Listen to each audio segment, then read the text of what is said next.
All right.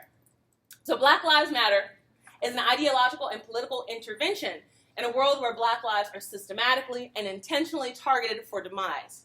It is an affirmation of Black folks' contributions to the society, our humanity, and our resilience in the face of deadly oppression. And there's actually two things I want to point out about this quote. First of all, it gives you exactly what Black Lives Matter means from the person who created it. That's the definition you use. Secondly, it doesn't just focus on the tragedy. I mean, if anyone's familiar with womanist theology, there's this notion of Black women having to survive.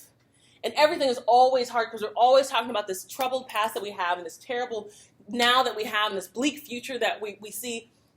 But there's also a need that womanism says for self-care and seeking whole communities. And not just whole communities with women or Black women, whole communities for everybody.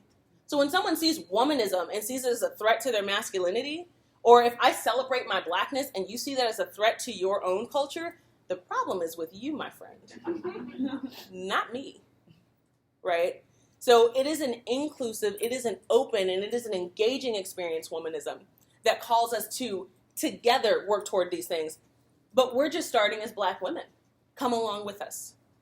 So the second part here about affirmation is so critically important in the movement because it's so easy to focus just on the first part of the sentence, of the statement.